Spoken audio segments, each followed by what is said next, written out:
Welcome to the Third Side Convo with your host, Bob Phipps.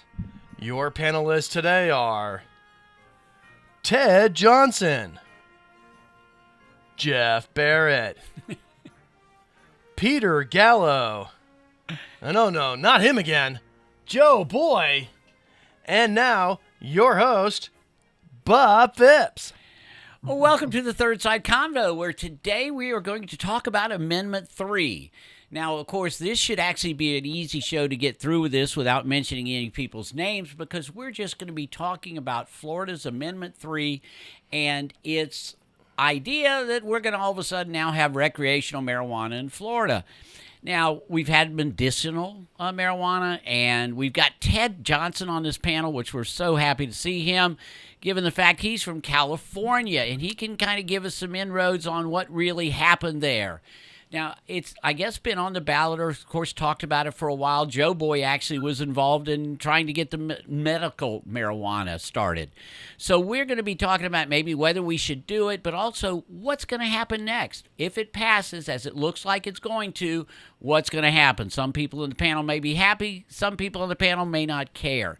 But what is it all about, and what's likely to happen next?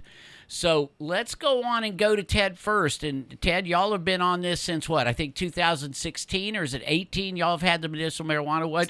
Excuse me, recreational. Yeah, 2016. 2016, we voted it in. I think we came up in 2012. I voted against it in 2012, but voted for it in 2016. There are a lot of issues that have to be worked out.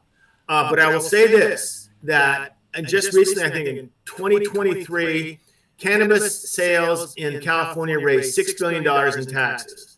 Now, I'm going to also let you know that recent studies, because there's an excise tax, just like there is excise tax, just like there is an alcohol and cigarettes, that $35 worth of marijuana will bring sales tax, excise tax, and another tax, and you end up paying roughly $53 for $35 worth of marijuana. So just think about that. 50% of your money goes to taxes. And so I think personally that's okay.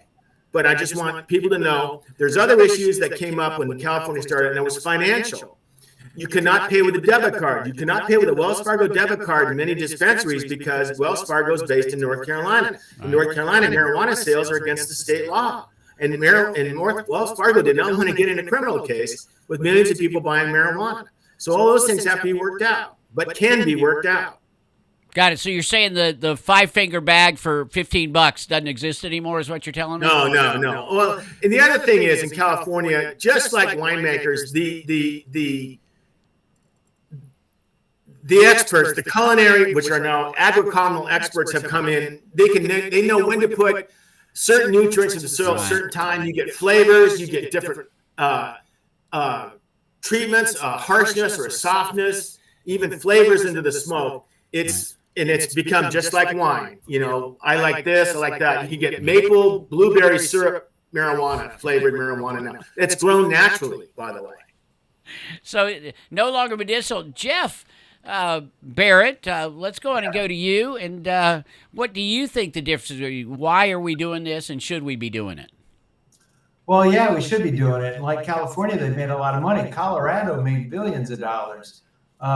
Florida has a medicinal law, and it was obvious that everybody wanted it. I think they've done an informal poll here several times. 75% of the people will vote for recreational. So the tax money, and we could use the tax money here. So I don't see any problem with it. It's going to be regulated. Like Ted said, it's going to be heavily taxed, heavily regulated. Now, I don't think it's going to get rid of the black market. The black market didn't disappear here with medicinal. So because of those high prices, that's why you're still going to have an underlying of black market. But most people are going to want to go to a source like what Ted said. You got culinary pot growers that can grow any flavor, any dose. They can control the doses a lot better. So people are going to be safer to get a regulated dose. Okay, cool. Now you've heard for the four. Joe Boy, what's your opening thoughts on the, again? Oh, there's the governor calling. Yeah, exactly. You know, this is a tough one because I actually worked on the program to get it, and I started almost 6 years ago when my neighbor came to me and said her father, who was a police officer, wouldn't take it because he was concerned about breaking the law. And so we built a website. We made Puff'em, People United for Medical Marijuana. We raised $500,000. But guess what? It takes $2 million to get something passed in Florida because you have to have 1 million signatures, and it costs $2 per signature. After 3 years of failures, Mr. Morgan comes in and brings in $5 million and comes in and grabs people and brings his own people in and gets it run twice and finally gets it passed. I'm happy it's done for municipal. I'm not jumping up and down about it being done just for recreational use. And there's a lot of reasons why, which we'll go into, when we get time, right? Time. I'd love to go into all of them now, but everyone's got to have a turn, right? Yeah, well, let's start out, Peter. And you're in the UK, and apparently they have, I just looked, they have medicinal, but they don't have recreational. What are your thoughts on this? And well, the difference is in the United States is essentially a motor car-based community, a motor car-based society, and you're going to have people driving under the influence of marijuana. Now, people get very excited about the number of gun deaths in the United States. The number of deaths on road traffic accidents is more than twice the number of homicides. And if you have people driving under the influence of marijuana, that is not going to get any better. It's going to get worse. So how many road deaths is it worth? Yeah, well, let's throw that out to Ted. Ted, what have they found? I know in Colorado that they've seen an increase in traffic accident fatalities related to this. What they see? I don't think there's any increase compared to alcohol driving under the influence. Now, I don't think they break it out, but there's been no major increase in DUIs. They're still high, especially on weekends, but they can't trace it. They are able to arrest people if they suspect them of being under the influence of marijuana. There are tests, but none of them work really well, except a blood test in the police station, and then they know when recently they did it and if they're under the influence. The thing about marijuana, you can leave traces in your blood system for 3 or 4 days, even up to a week. That's why marijuana testing for jobs can be a real issue sometimes. You may not get stoned for 2 weeks, and it can still be in your system. So I don't think that is a big issue as much as the recreational use was considered to be so great that they might as well grow it in. It hasn't changed society in any major way. The demand for the recreational use. Nobody's denying that there's a demand. Right. Yeah, but when it's legal, does that mean now we could force construction workers to be able to, companies to hire someone who may be smoking because now it's legal? Yes, it's happened. And what has gone away, when I took a job at Johnson & Johnson in 2012, I actually had to go through a drug test. And you don't see that anymore because people know that it doesn't matter if there's marijuana in your system. It all comes down to what you do in the job. Same thing, whether you smoke or not, it comes down to what you do behind the wheel of a car. And Peter, to your point, is police will say on a Friday night or a Saturday night, as many as 1 out of 3 or maybe 1 out of 4 cars, the drivers are probably at the limit or just over the limit of alcohol. It's just a matter of whether or not they get in a rut, but it's that great. And so I don't think marijuana use has increased that number very much at all. So then you're okay with a crane operator operating heavy machinery over your head or your children's head. That's okay if they're high. No, I didn't say that at all. I said if they smoked the night before, they're not high. They're not high 8 hours later, Joe Boy. Okay. So you're perfectly comfortable with the driver of an 18-wheeler on the interstate, right? Not saying I don't think he said that, but I may be wrong. The world is full of people who have had. I remember people being, blind drunk, being interviewed on television, saying that I can still drive. Right. This is the argument. I can still drive. I've had 8 or 10 pints of beer. I've had 3/4 of a bottle of whiskey. I can still drive because I know my limit. Yeah, that's great. until the day you get into a smash. And the reason we have a blood alcohol level is for that purpose. Absolutely. We don't have a test for marijuana, so why legalize something we can't test for? Well, first of all, if you look at people driving on the highway, drunks tend to drive faster when they're loaded. Stoners don't. It's not the stoners you got to worry about on the roadway. It's the road rager behind the stoner that's causing the accident, trying to get around them. I mean, let's face it, how hurt are you going to get wrecking at 3 miles an hour? Your airbag isn't going to show up for that. And as far as scientifically provable fact, is it that stoners drive slower than that? Well, it was on Cheech and Chong movies. They seem to, exactly. they seem to have some truth there. There's no test that can accurately test people who are smoking. And to the point about people working, if you're a competent worker, you're not going to come to work stoned top of the crane. The problem is the marijuana is in your system for up to 30 days, if not longer. That's right. Testing. What if you're an It's a very incompetent inaccurate worker? test. Very inaccurate. What if you're an incompetent worker, and God knows, I believe there's about, 7 or 8 of them in the state of Florida. And most of them are in Congress. But hey, what Peter, if we're now if you're going to make it incompetent- legal for them? An employer cannot block them from being hired because of that, because now it's legal, and that's messed up. No, it's not, Joe Boy. You're missing the point. Just because you smoke at home, this is what's changed in California. Just because you smoke at home doesn't mean you show up the next day stoned. Exactly. And you're competent, ready to go to work. That's what's changed. Absolutely. And Jeff's right. You So can stay in your explain to me system. how that's changed. And if you Because you're legalize not stoned at 8 hours later. That's why. How do you know? Well, that's like saying people are not drunk at 8 o'clock in the morning, right? Because people don't drink first thing in the morning. Some people do. Oh, I work Peter. with people that drink first thing in the morning, Peter. That's not true. Yeah. Peter, Well, let me Hey, But it's legal, Jeff. Peter, let me just put it this way. You said someone who has 8 or 10 pints, and they said, I can still drive. Someone who is that stoned, that level of deep stoning, you would know just on immediate upon sight that that person is incapable of getting behind the vehicle and driving, and the officer would never let him in. It wouldn't even be a test. We're not worried about the third party's observation of the guy who can't stand up straight.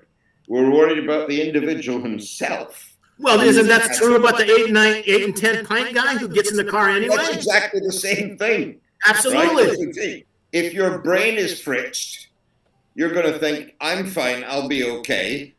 And the danger of driving is not that you're just going to kill yourself, is that you're going to slide across the median, hit a school bus, Yes. hit a woman with 7 kids in the back. Yep. All right? And the casualties is not limited to her. If it was something that just limited to hurting yourself, I'd say knock yourself out.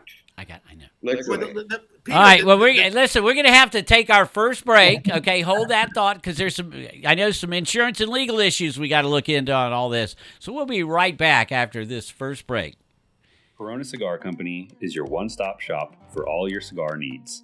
Whether that's a brand new humidor, a box of those new cigars you've been waiting for, a top-of-the-line cutter or lighter, a place to enjoy the finest cigars and spirits with friends, or the only cigars grown right here in the Sunshine State. We've got you covered. Come visit one of our retail locations for the ultimate cigar experience. Visit us online at coronacigar.com. Oak Ridge Gun Range is a family-oriented shooting range that has been in business for over 30 years. They specialize in basic firearm training and offer numerous services such as consignments, gun trades, gunsmithing, and concealed weapon classes. I even got my training for gun safety at Oak Ridge Gun Range. Great customer service, and firearm safety is what they do best. So find out more at All right, we're back. Joe Boy and I were talking a little bit before the show, and there's some issues that we might have to look into legal and insurance-wise.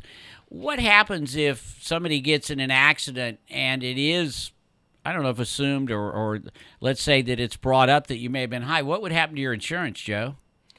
Well, you know what? This is an interesting one, and I currently date someone who works in the legal field, and I asked her about it quite a bit because I really want to understand that right now, if you are in a car and you injure someone else, your insurance has to cover that person who was injured, but they may or may not cover you. now you are available for damages, and those can go into the millions because you were committing a crime at the time, being drunk. The same thing happens with marijuana, but making marijuana legal now with no definition, no determination of exactly what is the level of high, it will make that very hard for insurance companies to determine whether or not it's a crime or not at that point. Because driving under influence is a crime currently. But if marijuana is legalized, now, since there is no determination, how do you define when they are high or when they are not? And it's too hard to test.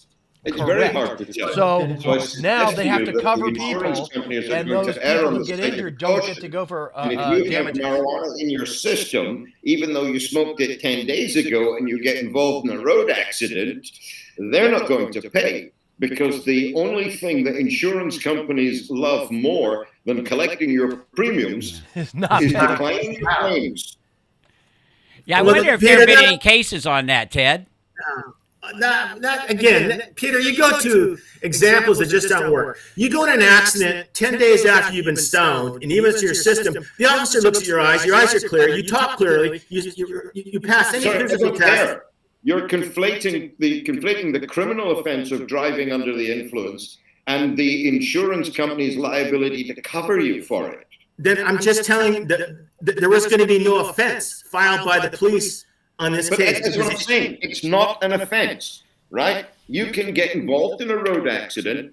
You may have been smoking pot a week ago, 10 days ago, right? If your insurance company have a requirement that you have a blood test, and it turns up that you had marijuana in your system 5 days ago, or an element thereof, and they don't want to cover you for it, the very fact that you were not committing a crime at the time is not relevant to your private party contract between you and your insurance company. Okay, that's very fine. It depends on the contract. It depends on the company, how strict they want to get. Yeah, I'm but gonna right choose now one it that's is a gonna- crime, and that's how Thanks for they're using interrupting, it. Joe Boy. They're going to have Thanks to for rewrite interrupting, all the Joe policies Boy. to Thanks make for everyone interrupting, do Joe blood Boy. tests. Nobody's Thanks for going to do blood interrupting, tests. Joe Boy. Thanks for interrupting, Joe Boy. So the point is this. It all matters of whether or not you're competent to drive behind the car. And if you are, even though you have elements of drugs kept up in your blood, which could be the same said for barbiturates, sleeping aids, turmeric. You know, if too much turmeric in your liver, that may make the person fall asleep. Gee, what are we going to do? How fine a point do you want to make, Peter? And alcohol is legal. Yes. Alcohol is legal. Alcohol kills more people than anything on the road. And driving Because it's under more the influence available is on the not. roads. Nobody has ever died from an overdose of marijuana. I know I've been trying for about 40 years. Okay, well here is a thought though that where Peter's got some sense here. It may behoove all of us, and I know you should do this, is to actually read your frigging insurance policy, because I'd be willing to bet that one of them would sneak something like that in there. You'd never see it. And boy, that would be hell. I'm just saying. He's right about the fact that if the insurance company can find one reason to disallow, they will. Insurance contract But is you a haven't contract seen with that come up, margin Ted, law. as far as you know. Not in California. You haven't heard of any of that.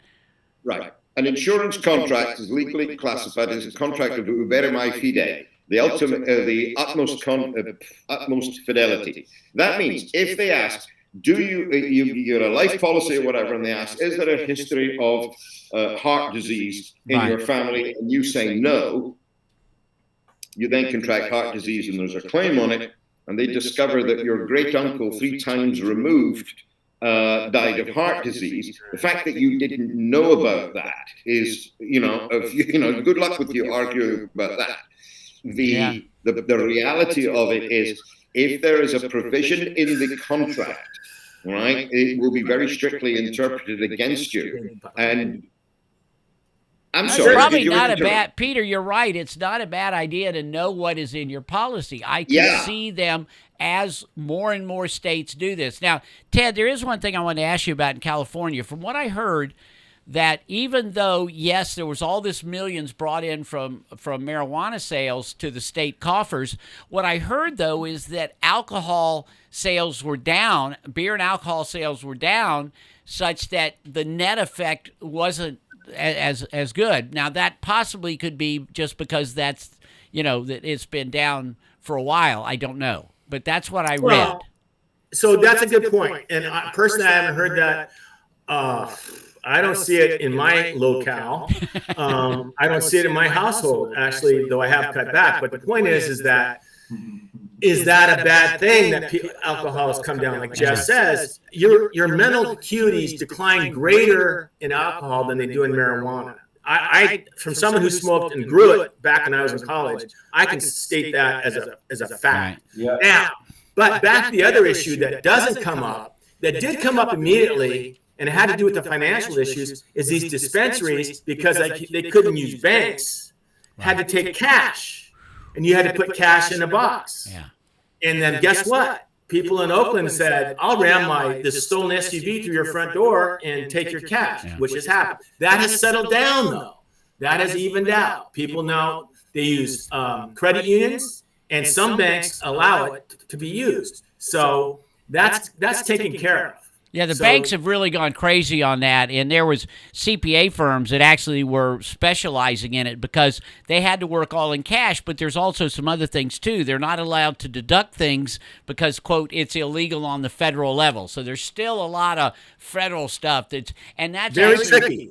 And that's actually made the cost of running dispensaries and the cost of the marijuana much higher because of the federal. And so that's really stupid what's going on in that stuff. But y'all don't want me to sidetrack on the tax effects of the marijuana business over the next 20 minutes. So we'll go on to something else. Well, no, but you're on a good point, Bob. If the banks would play ball, because all these dispensaries have to run on cash, and I think Ted probably has seen out in California where these other banks are willing to jump on board. The fact that they got to run cash for everything. The banks will let them deposit cash into their accounts, but they won't let them run debit cards or anything else. It's very hypocritical. If it was federally legal, you would see the price of everything come down. Then the dispensaries would be able to have write-offs, as you know. All of a sudden, all their garden equipment would be a write-off. Right. And I'm fine for medical purposes federally. I've been for that. Okay, Joe. Bob, Yeah. Bob, we've got to take a break, but when you come back, I'm going to tell you one more big benefit that marijuana has brought to Canada as well as the Americans. That's what we're going to do. All right, so we're now on for our second break, and we'll be right back. And certainly make sure that you subscribe on our channel on thirdside.com and go on Facebook and YouTube and do the same and like it. And we will be right back after our sponsors. Aw, Dad, my computer's slow again and I can't play my games. Call Your Computer Solutions today, and we will scan for viruses and clean that computer up remotely and make it fast again. Our phone number is 407-826-0810. Thanks, Dad. My computer's fast again. Now I can do my homework. Thanks for calling Your Computer Solutions at 407-826-0810. The Tide Beer Show would like to thank Boggy Creek Airboat Adventures for being one of our sponsors. I got to go on an airboat and saw a real gator. I even got to go to the gem mine and mine for some gems. We ate a steak dinner at the restaurant and even got some gator bites. If you want to have a blast with the entire family, I suggest you go to www.bcairboats.com right now to get your tickets today. The website again is bcairboats.com. All right, for our final segment, we're going to get some thoughts from everybody, and you're going to go on, and we're going to put everybody on our 30-second hourglass. And so, Ted, you wanted to kind of start us off. So I used to work in a business that made as a manufacturing company called Insulated Metal Panels, IMPs. These are big sheets of steel filled with foam insulation, polyurethane foam insulation, greatest insulator walls. Half the commercial buildings in Europe use IMPs compared to 15% in the U.S. But when I left the business in 2019, there was a boom in these buildings, a demand for these materials in Canada, because the cannabis farms, they make perfect growing environments that we control the interior temperature and humidity of growing marijuana year-round through lights. So when you have a building like that grows marijuana, you have enough heat, but you also want to have enough humidity, and you don't want any interference. When it's minus 10 degrees outside, you want to make sure it's 72 degrees inside that building with your lights. Well, great story. What was the point, though? The point is that there's a demand. That demand for marijuana kicked off a building boom throughout the Northeast as well as Canada.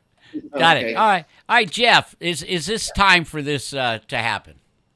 Oh, absolutely, it's time. And let's face it, the more marijuana we can grow, even outdoors, the more it'll help the planet release more oxygen, take out toxins, and that also goes in line with growing more hemp and getting this country back on an industrial revolution to legalize marijuana. And hemp is already legal, but I can't grow hemp hedges in my backyard, even though I couldn't smoke it and get high. You have to have a license. So we need to release the government. And I appreciate Joe Boy being part of Puff'em. I also was part of Puff'em, and I would take a clipboard up to after my comedy show every night, and I would get signatures afterwards to get it medicinally on the ballot. And I would do like Eagles clubs and places like that that were heavily right-wing Republican and had a majority of those people selling. So that's why I know that recreational marijuana will pass favorably here in Florida. Sorry, Peter. You can just say Peter, now tell us your thoughts. I'll drive you around here when you come to What visit. interests me is that when it was, prior to any kind of legalization, this was a completely illegal underground business, and there was a lot of criminal activity and people making a lot of money from the proceeds of crime. Right. What are they doing now? They're taxing it. Now, what are the people who were involved in the criminal enterprises doing now? Well, in Northern California, in Garberville, which was marijuana Cincinnati capital in the late 70s, they're growing it. They got approval. They got the regulations. They got approved by the state. That's the growers. Yes. But what about the people who are involved in the distribution? What are they doing now? They're probably going into other stuff. What do you think, Peter? The illegal distributors, the farmers used to be the distributors. Now there are no distributors because it's totally legal. It goes to the dispensaries. Dispensaries put their orders in ahead of time. What I'm asking is, there was a lot of people making money because it was a criminal activity. Right. Yeah. You're trying to tell me that they've all gone straight and they now go to church? No. No, they've moved on to other things. Moved on to other They've things. moved on to other things. So what about the cost of that? Well, how do you measure it? Yeah. Like what? What do you want to measure? I mean, I'm asking a question. I don't have the answer. I'll tell you what happened. Here's a really good thing for you, Peter, to understand. When marijuana was legalized, when medical marijuana started being legalized across the U.S. and then was legal in California, the cartels who have still grown marijuana around but have gotten out of it, what did they get into? They got into heroin and fentanyl. Yeah. They went to a new market. Yeah. There you go. Not marijuana. There's no Mexican marijuana anymore. There's no Mexican marijuana. Well, if you could taste the difference, so much the better. Hey, hold on. Hey, guys, Jeff we're can. going to give our youngster 30 seconds, if not more, because everybody's having more than 30 seconds. Tiberius. I honestly am a little kid. I don't really know stuff, but I do hang out with people, somewhere on the show, who do smoke. Wow. It's not that bad, although I wouldn't legalize it for fun purposes, or at least fun purposes, if you know what I mean. But honestly, I'm thinking that this show is turning into an episode of Breaking Bad. So, how about we make the title of this video, Bob? Okay, hold on. Do I get my 30 seconds, Yes. Bob? Yeah, the final 30 seconds. Okay, here's the thing. I was there when it first started. I actually made the original logo. I was not for putting the marijuana leaf. I wanted to actually put the THC compound. I wanted to make it about medical purposes. For me, it was important that it be used for medical purposes. I needed it for my feet because I have issues and constant pain. So I did want it for that. Now I can't use it because it also takes away my Second Amendment right to carry a firearm. And so therefore I chose not to use it. And that sucks for me. But guess what? Doing it recreationally, that to me is just, it's such a nightmare of where it could go. And I'm afraid for what happens with it. I just think it's a really bad move. I do want it for toilet paper. I do want hemp for clothing and all that. I think it could save our oxygen. So I agree with Barrett on that 100%.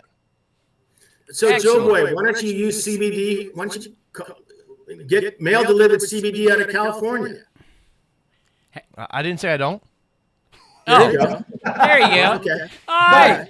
Well, I didn't know where this show was going to go, and since we didn't have some really anti people on here, Peter, you did a great job. I just grabbed you at the last second, and I understand everybody's points here. We're all good on this, and it looks like it's going to pass. I just wanted to know what do we expect next? And from what Ted's saying, not much changes, and that's just the way it is. And sometimes laws are like that. Sometimes they're big changes. Maybe it's always been that way, guys. But thank you for this episode of The Third Side. Again, subscribe and like, and I promise you we'll be better next time, maybe on a topic where we disagree. So thank you very much. See you next week.